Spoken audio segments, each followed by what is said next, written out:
Hello everyone. Shri nursing academy के YouTube channel में आपका स्वागत है। आज आरआरबी और नोट सेट के लिए कुछ इंपॉर्टेंट क्वेश्चन हैं जिनको डिस्कस करेंगे। तो आज का पहला क्वेश्चन है, विच nursing intervention is most appropriate for a patient experience and acute asthma attack.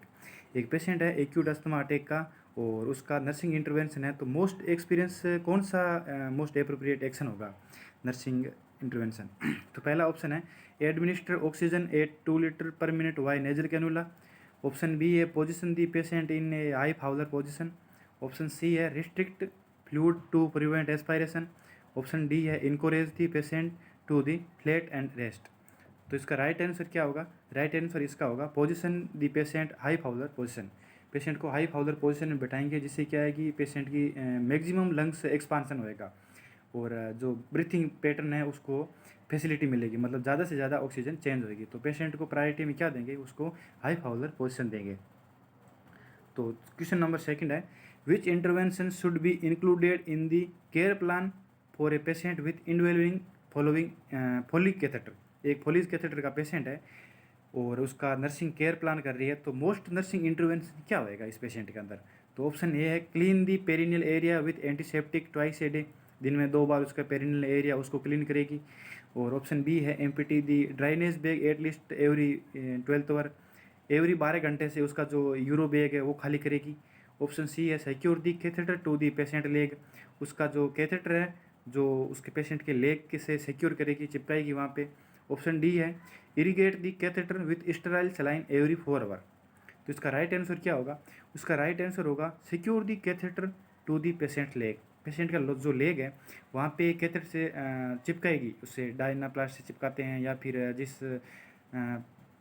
Cannula टेगाड्राम आता है उससे भी चिपकाते हैं। जो हॉस्पिटल में सुविधा होती है उसे चिपकाते हैं, क्योंकि उसमें क्या है कि खिंचाव होने के चांसेस रहते हैं। और ऑप्शन ए है, clean the perineal area with antiseptic twice a day. नहीं, ऐसा नहीं करते हैं पेशेंट को, मतलब ऐसे वो केयर करते हैं, कैथेटर केयर करते हैं, पेरिनियल केयर भी करते हैं, पर एंटीसेप्टिक से दिन में 2 बार ऐसा कोई कंपलसरी नहीं है।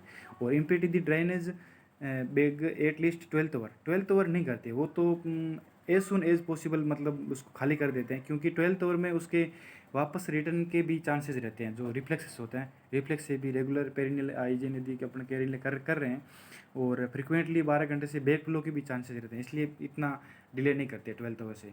और रूटीन जो पेशेंट है उनको इरीगेट नहीं करते हैं बिल्कुल। इरीगेट इस पेशेंट को करते हैं जैसे किसी पेशेंट की TRP हुई हो या फिर कोई दूसरा कोई पेशेंट हो, उनको कोई जैसे ब्लड इन्फेक्शन हो गया हो, तो उस पेशेंट को बिटाडिन से उनको सलाइन से इरीगेट करते हैं पेशेंट को। तो राइट आंसर इसका क्या होगा? Secure the catheter to the patient leg. तो क्वेश्चन नंबर थर्ड है, what is the best method for confirming proper placement of nasogastric tube before administer a feeding. Patient को फीडिंग दे रहे हैं तो कन्फर्म टेस्ट क्या है? कन्फर्म प्लेसमेंट की नाजोगैस्ट्रिक ट्यूब है वो कहाँ पे है कहाँ पे नहीं है, उसका कन्फर्म टेस्ट कौन सा है? तो पहला ऑप्शन है, inject air into the tube with listening for a sound. Patient के जो RT डाली है, नेजोगैस्ट्रिक ट्यूब है, राइस ट्यूब जो डाली है उसमें एयर डालेंगे और उसको साउंड को सुनेंगे। ऑप्शन बी है, आस्किंग दी पेशेंट स्वेलो वाइल एडवांस दी ट्यूब। जो ट्यूब डाल रहे हैं तो पेशेंट को बोलेंगे उसको स्वेलो कर, या फिर उस पेशेंट को पूछेंगे कि ये ट्यूब कहाँ तक गई है। ऑप्शन सी है, checking for the return of gastric content. Tube डालने के बाद में उसके जो रिटर्न जो कंटेंट आ रहा है, गैस्ट्रिक कंटेंट आ रहा है ओपन, वो चेक करेंगे या फिर उसका पीएच देखेंगे। और ऑप्शन डी है, perform an x-ray of chest and abdomen. Patient का चेस्ट एक्सरे और एब्डोमेन करवाएंगे। तो नेजोगैस्ट्रिक ट्यूब का ये सारे भी करते हैं, जो ऑप्शन ए में दे रखा है कि उसका एयर डाल के उसको साउंड को सुनेंगे, ये भी करते हैं। और पेशेंट को पूछने वाला ये तो इररिलेवेंट है। और गैस्ट्रिक कंटेंट है, उसका पीएच है, वो भी चेक करते हैं। पर कन्फर्म साइन इसका ये है कि उसका एक्सरे करवाएंगे चेस्ट और एब्डोमेन का। तो इसका राइट आंसर क्या होगा? डी होगा। क्वेश्चन नंबर 4 है, a patient with congestive heart failure should be monitored closely for which sign of the fluid overload. एक कंजेस्टिव हार्ट फेलियर का पेशेंट है और उसको अपन क्लोजली मॉनिटर कर रहे हैं और अपन को कैसे लग रहा है कि उस पेशेंट के अंदर फ्लूइड ओवरलोड हो रहा है, तो कौन सा साइन देखने को मिलेगा? तो ऑप्शन ए है, dry mucous membrane. Option B है, increase urine output. Option C है, पेरिफेरल एडिमा। ऑप्शन डी है, फ्लूइड लो ब्लड प्रेशर। तो कंजेस्टिव हार्ट फेलियर का पेशेंट है तो ड्राई म्यूकस मेम्ब्रेन तो ओबियसली उसके अंदर नहीं होगा। ड्राई म्यूकस मेम्ब्रेन तो पेशेंट ड्राई डिहाइड्रेशन वाले पेशेंट को देखने को मिलता है, ड्राई म्यूकस मेम्ब्रेन तो। और ऑप्शन बी है, increase urine output. Congestive heart failure में फ्लूइड का ओवरलोड हो जाता है बॉडी के अंदर, इसलिए यूरिन आउटपुट उसके अंदर कम होता है, इंक्रीज यूरिन आउटपुट, किसी पेशेंट के जैसे लेसिक्स चल रहा हो या फिर कोई यूरिन की कोई मेडिसिन चल रही हो तो अपन एक्सपेक्ट कर सकते हैं कि हाँ इसका यूरिन आउटपुट बढ़ रहा है। तो बी नहीं होगा इसका। तो इसका थर्ड ऑप्शन है पेरिफेरल एडिमा।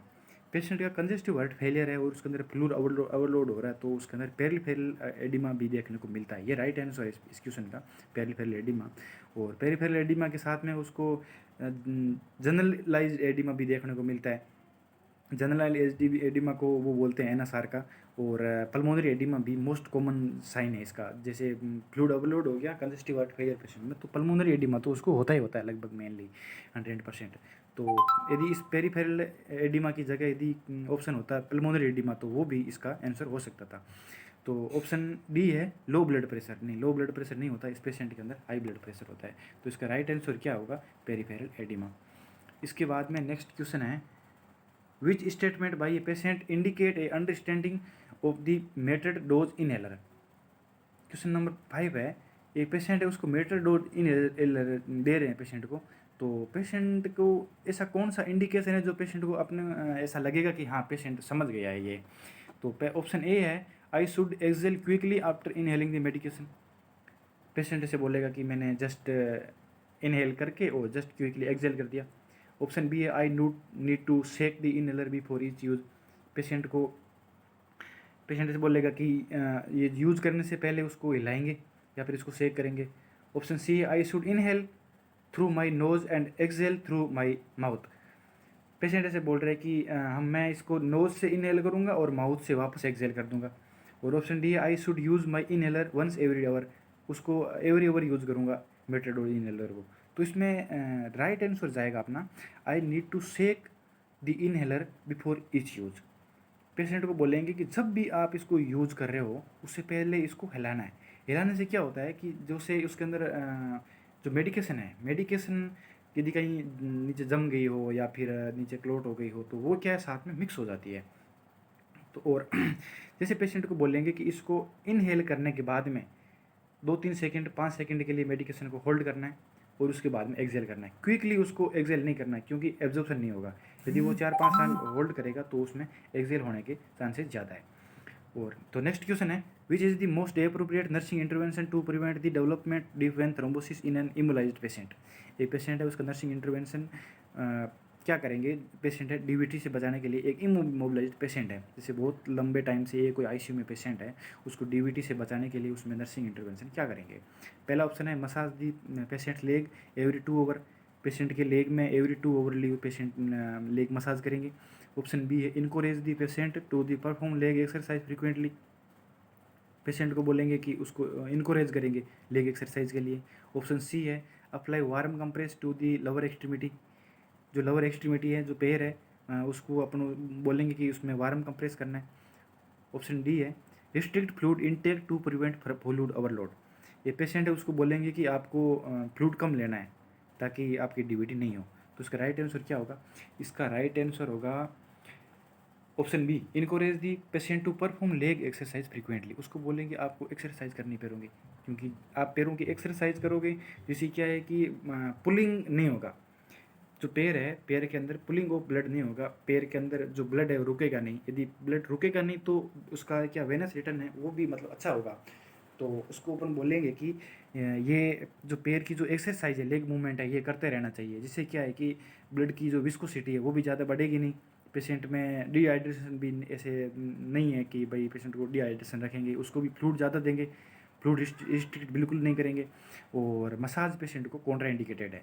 तो इसका राइट आंसर क्या होगा, encourage the patient to perform leg exercise frequently. Patient को बोलेंगे लेग एक्सरसाइज आपको कंटिन्यू करनी है।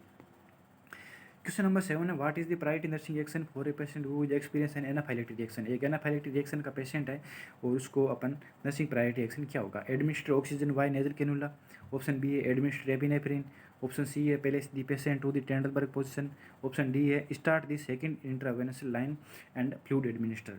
तो एनाफाइलेक्टिक रिएक्शन में सबसे प्रायोरिटी एक्शन होगा उसको एपिनेफ्रिन एडमिनिस्टर करना। तो इसका राइट आंसर कौन सा होगा, एपिनेफ्रिन एडमिनिस्टर करना क्विकली उसको, क्योंकि सीवियर एलर्जिक रिएक्शन में सबसे पहले जो एयर में जो स्वेलिंग आती है या फिर जो ब्रीथिंग पैटर्न है उसको इंप्रूवमेंट करने के लिए और जो ब्लड प्रेशर है उसको सपोर्ट करने के लिए ऑक्सीजन भी देते हैं पेशेंट को। बट फर्स्ट लाइन ट्रीटमेंट क्या है, एपिनेफ्रिन।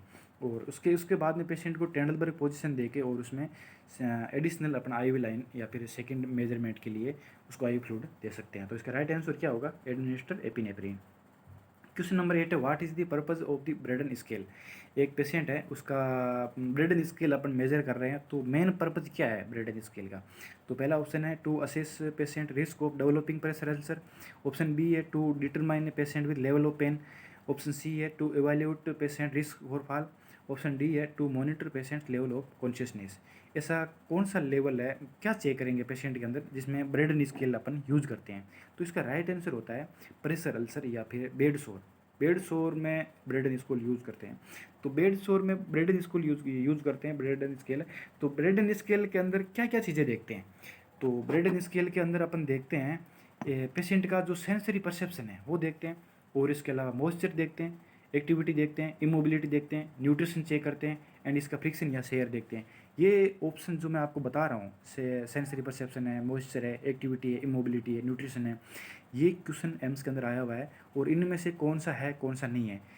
तो इनमें आप लिख सकते हो sensory perception, moisture, activity, mobility, nutrition and friction and share, ये सारी चीज़ें ब्रेडन स्केल में पेशेंट को चेक करते हैं। तो इसका राइट आंसर को होगा क्या होगा? प्रेशर अल्सर में देखते हैं, राइट आंसर ए होगा उसके अंदर। और क्वेश्चन नंबर 9 है, which of the following sign is most indicative of hypoglycemia in a diabetic patient. ये डायबिटिक का पेशेंट है और उसमें हाइपोग्लाइसीमिया हो रहा है पेशेंट को, तो मोस्ट कॉमन उसका साइन या फिर अर्ली उसका इंडिकेशन क्या होगा? पहला ऑप्शन है fruity breath odour. Option B है rapid deep respiration. Option C है tremor and sweating. Option D है ड्राई फ्लश्ड स्किन। तो इसका राइट आंसर जाएगा ट्रेमर एंड स्वेटिंग। ये इसलिए जाएगा कि हाइपोग्लाइसीमिया वाला पेशेंट में पेशेंट की यदि शुगर कम हो रही है तो उसमें क्या है कि वो जो सिंपैथेटिक नर्व सिस्टम है वो स्टिमुलेट हो जाता है। सिंपैथेटिक नर्व सिस्टम स्टिमुलेट होती है, पेशेंट का क्या टेकिकार्डिया हो जाएगा, पेशेंट को रेस्पिरेशन इंक्रीज हो जाएगा, और उस पेशेंट को ट्रेमर होने लग जाएंगे, और उस पेशेंट को स्वेटिंग होने लग जाएगा। तो इसका राइट आंसर क्या होगा? Tremor and sweating. तो फ्रूटी ब्रीथ ऑर्डर है, ये पेशेंट को देखने को मिलता है rapid and deep respiration, Kussmaul breathing बोलते हैं इसको, और ये डायबिटिक कीटोएसिडोसिस में देखने को मिलता है, जो कि हाइपोग्लाइसीमिया में नहीं हाइपरग्लाइसीमिया में होता है। और उसके अलावा क्या है, ड्राई फ्लश्ड स्किन है, ये भी हाइपरग्लाइसीमिया में देखने को मिलता है। तो इसका राइट आंसर कौन सा होगा? Tremor and sweating. तो क्वेश्चन नंबर लास्ट क्वेश्चन है आज का, which electrolyte imbalance is most associated with prolonged vomiting. एक पेशेंट है, उसको प्रोलॉन्ग टाइम से वोमिटिंग हो रहा है, तो उसमें कौन सा इलेक्ट्रोलाइट इम्बेलेंस देखने को मिलता है? अच्छा, ये एसिड बेस बैलेंस का क्वेश्चन है। तो वोमिटिंग में क्या होता है कि पेशेंट को गैस्ट्रिक कंटेंट है वो बाहर आ जाता है, तो गैस्ट्रिक कंटेंट बाहर आ जाएगा, पीछे क्या बचेगा? बाइकार्बोनेट। बाइकार्बोनेट हमेशा इंटेस्टाइन में होता है, और गैस्ट्रिक में बोलते हैं अपन उसको एसिड में HCl3 बोलते हैं उसको। तो HCl3 यदि एसिडोसिस में एसिड बाहर आ रहा है तो पीछे क्या बच गया? कार्बोनेट ज़्यादा बच गया। तो फिर इसमें एसिडोसिस में हमेशा क्या होता है कि पोटेशियम का लेवल बढ़ा हुआ रहता है। ये एम्स में पूछा हुआ है क्वेश्चन है, और बहुत बार पूछते भी है कि जिस पेशेंट के अंदर एसिडोसिस हो रहा है, इसका मतलब अपन मान के चलें कि 70% 90% उस पेशेंट के अंदर पोटेशियम का लेवल बढ़ेगा। और इस पेशेंट में क्या हो रहा है? वोमिटिंग हो रही है, मतलब एसिड बाहर जा रहा है, तो पेशेंट के अंदर क्या होएगा? उसमें पोटेशियम का लेवल कम होगा। तो इसका राइट आंसर क्या होगा? हाइपोकैलेमिया, डी आंसर होगा इसका राइट आंसर। तो आज के लिए इतने ही क्वेश्चन है, आगे कल मिलते हैं वापस। Thank you.